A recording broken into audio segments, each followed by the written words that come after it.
मैं doctor Seema Gupta, associate professor history, government arts college Kota, इस video lecture की श्रृंखला में आप सभी का स्वागत करती हूँ। हमारा जो टॉपिक है वो चल रहा है हड़प्पा एवं सिंधु घाटी की सभ्यता एवं संस्कृति। हम इसके बारे में 3 लेक्चर्स पढ़ चुके हैं और उसमें हम पढ़ चुके हैं कि सिंधु सभ्यता के निर्माता कौन थे, उसकी तिथि क्या थी, उसकी विशेषताएं क्या थी, कौन कौन से स्थल थे इस सभ्यता के, इसके सामाजिक जीवन के बारे में और आर्थिक जीवन के बारे में हम पिछले व्याख्यानों में पढ़ चुके हैं। आज हम पढ़ेंगे सिंधु सभ्यता काल के लोगों के धार्मिक जीवन के बारे में कि उनका धार्मिक जीवन किस प्रकार का था।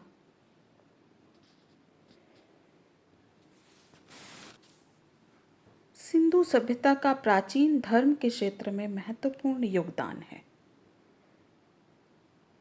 इस काल में मातृ देवी की उपासना, पशुपति शिव की परिकल्पना, मूर्ति पूजा, वृक्ष पूजा, अग्नि पूजा, उस काल के धर्म की ऐसी विशेषताएं हैं जिनकी निरंतरता हमारे वर्तमान धार्मिक जीवन में भी देखी जा सकती है। परंतु ये उल्लेखनीय है कि सिंधु सभ्यता के किसी भी स्थल से किसी मंदिर या पूजा स्थल के स्पष्ट प्रमाण हमको नहीं मिले हैं। केवल मूर्तियों के आधार पर ही इस काल के धार्मिक जीवन के बारे में हम जो विद्वान हैं वो अनुमान लगाते हैं। तो सबसे पहले है मातृ देवी की उपासना। उत्खनन में अनेक नारियों की मूर्तियां प्राप्त हुई हैं, जिससे विदित होता है कि सिंधु समाज में मातृ देवी की उपासना की जाती थी। सिंधु समाज में मातृ देवी को कई रूपों में प्रदर्शित किया गया है। नारी की कुछ ऐसी मूर्तियां प्राप्त हुई हैं जो शिशु को स्तनपान करा रही हैं या जननी का देवीकरण था। इसी तरह नारी की एक मूर्ति के गर्भ से वृक्ष निकलता हुआ दिखाया गया है। यह वनस्पति जगत के सृष्टिकरण का प्रतीक थी। तो मानवीय जगत और वनस्पति जगत की ही भांति पाश्विक जगत के ऊपर भी मातृ देवी का आधिपत्य था। तो हम इस निष्कर्ष पर पहुंचते हैं अधिकतर विद्वान कि यहाँ पर नारियों की मूर्तियाँ, नारियों की पूजा, मातृ देवी की जो उपासना है वो की जाती थी। दूसरा आते हैं परम पुरुष या शिव की उपासना। जॉन मार्शल ने मोहनजोदड़ो की मोहर पर अंकित देवता को ऐतिहासिक काल के पशुपति शिव का रूप माना है। इस मोहर में देवता को त्रिमुख और पद्मासन मुद्रा में बैठे हुए दिखाया गया है। इसके चारों ओर एक हाथी, चीता, एक भैंसा, गैंडा और आसन के नीचे हिरण अंकित है। इस अंकन में शिव के 3 रूप देखे जा सकते हैं। शिव का त्रिमुख रूप, पशुपति रूप और योगेश्वर रूप। और शिव को वनस्पति जगत या प्रकृति की प्रजनन शक्ति का स्वामी भी माना जाता है। तो सिंधुवासी शिव की उपासना या परम पुरुष की उपासना महादेव के रूप में करते होंगे। इसके बाद प्रजनन शक्ति की पूजा। उत्खनन में बहुसंख्यक शिवलिंग आकार के पत्थर प्राप्त हुए हैं जिनकी उपासना की जाती थी। इसके अतिरिक्त हड़प्पा और मोहनजोदड़ो से बहुत संख्या में चीनी मिट्टी और सीप के बने छल्ले प्राप्त हुए हैं। अधिकांश विद्वानों के अनुसार ये छल्ले ही योनियां हैं जिनकी पूजा सिंधुवासी जनन शक्ति के कारण करते होंगे। वृक्ष एवं पशु पूजा, उत्खनन से प्राप्त विविध मूर्तियाँ जिन पर विविध वृक्ष अंकित हैं, इन प्रमाणों से ज्ञात होता है कि सिंधुवासी वृक्षों की उपासना भी करते होंगे। वृक्षों की पूजा देवी देवता और प्राकृतिक रूप में की जाती थी। मुद्राओं पर टहनियाँ अंकित हैं। इस संबंध में मार्शल महोदय कहते हैं कि टहनियाँ पीपल की हैं। वास्तव में पीपल जो था वो सिंधुवासियों का पवित्रतम वृक्ष था। इसके अतिरिक्त महुआ, तुलसी, नीम, बबूल, खजूर आदि वृक्षों की गणना भी पवित्र वृक्षों में की जाती थी।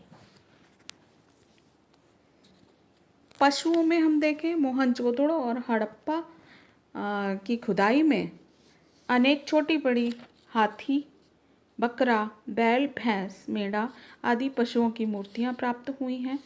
संभवतः कुछ पशु मूर्तियों की पूजा की जाती होगी और कुछ का खिलौनों के रूप में उपयोग किया जाता होगा।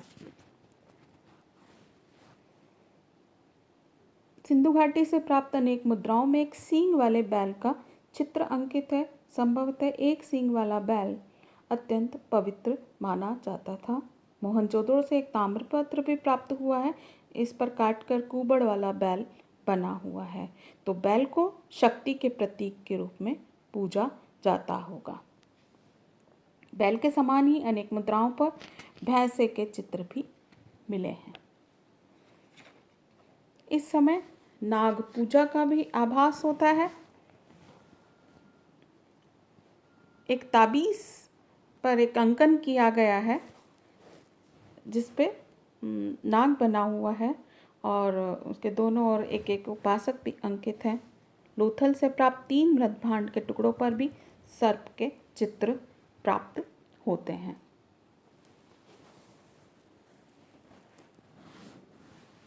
इसके बाद धार्मिक प्रथाएं।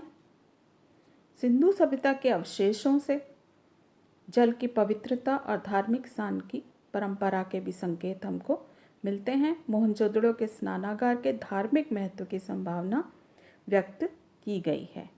कालीबंगा और राखीगढ़ी में सार्वजनिक स्थानों पर बनी अग्नि वेदिकाओं के निकट कुएं अवस्थित हैं, जिनका उपयोग अनुष्ठान के समय स्नान आदि के लिए किया जाता होगा।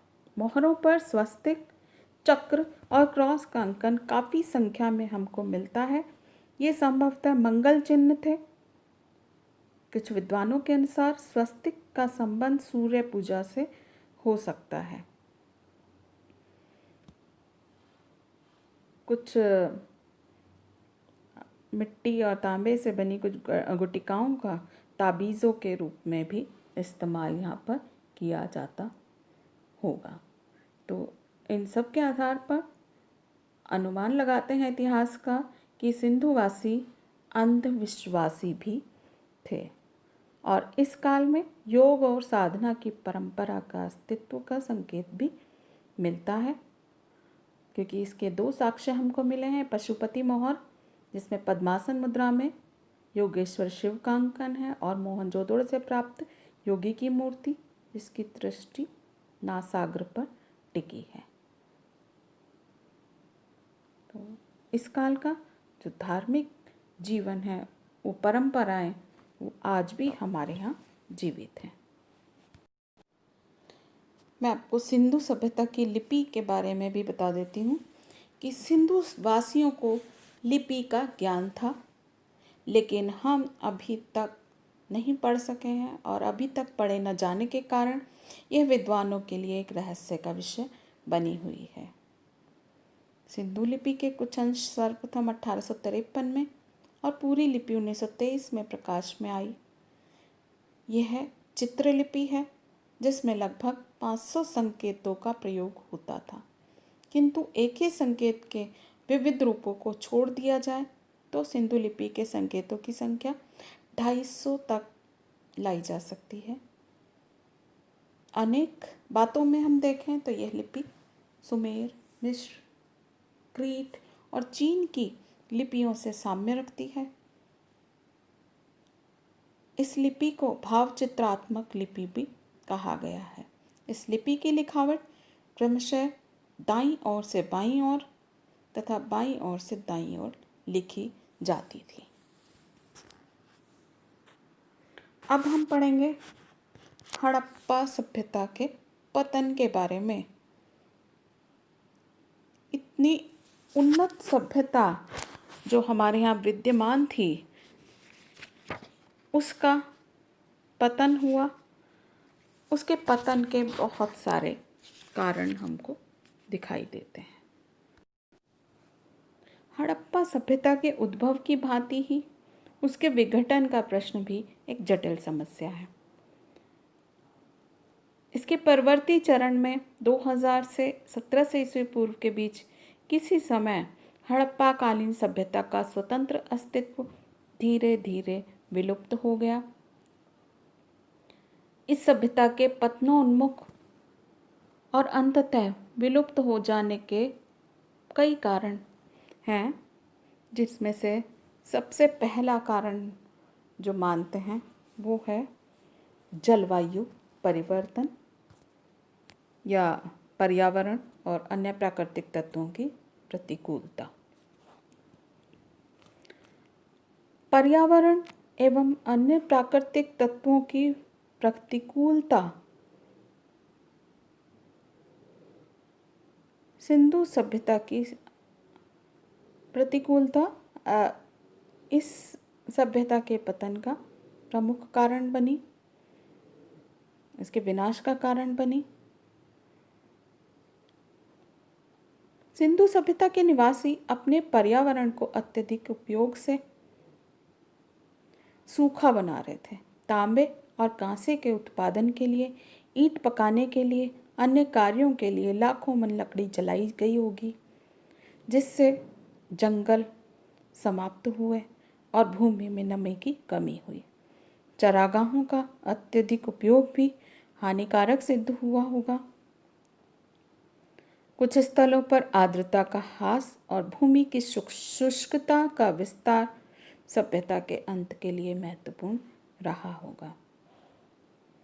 नदियों ने भी अनेक बार मार्ग बदला होगा, जिससे कुछ बस्तियां उजड़ गई होंगी। भूकंप या किसी अन्य भूतात्विक परिवर्तनों के कारण नदियों के प्रवाह मार्ग में परिवर्तन हुआ होगा।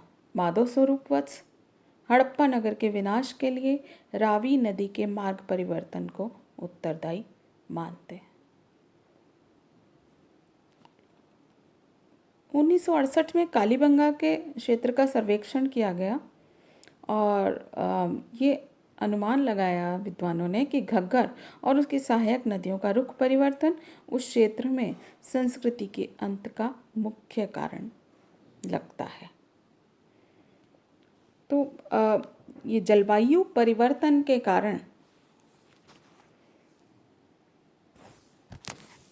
ये जो कृषि पैदावार उत्तरोत्तर घटने लगी और नदियों का पानी सूखने लगा, और इस स्थिति ने सिंधु सभ्यता को विनाश की ओर अग्रसर किया। अब दूसरा कारण प्रशासनिक शिथिलता। हड़प्पा, लोथल, कालीबंगा और विशेषकर मोहनजोदड़ो में नगर के अंतिम चरण में नागरिक जीवन में ह्रास दिखाई देता है। मकान बनाते समय सड़कों, नालियों का अतिक्रमण होने लगा था। इसी प्रकार के बहुत से अन्य संकेतों से प्रशासनिक शिथिलता की जानकारी हमको प्राप्त होती है, जिससे सिंधु सभ्यता के पतन में ये बहुत सहायक सिद्ध हुई होगी। तीसरा कारण है विदेशी आक्रमण। मोहनजोदड़ो की अंतिम अवस्था में असुरक्षा और हिंसा के कुछ चिन्ह हमको देखने को मिलते हैं। एक स्थान पर कई खोपड़ियों का एक साथ होना, कई कुल्हाड़ियों भी एक साथ देखने को मिलती है। तो ये सब इस बात का सूचक है कि नए लोगों का यहाँ पर आगमन हो चुका होगा। और आक्रमणकारियों ने सिंधु प्रदेश की बस्तियों को उजाड़ दिया होगा। कुछ विद्वानों का अनुमान है कि आक्रमणकारी आर्य थे और आर्य रहे होंगे और इन्होंने सिंधु सभ्यता के निवासियों से लंबा संघर्ष किया और इस सभ्यता का इस कारण से पतन हुआ।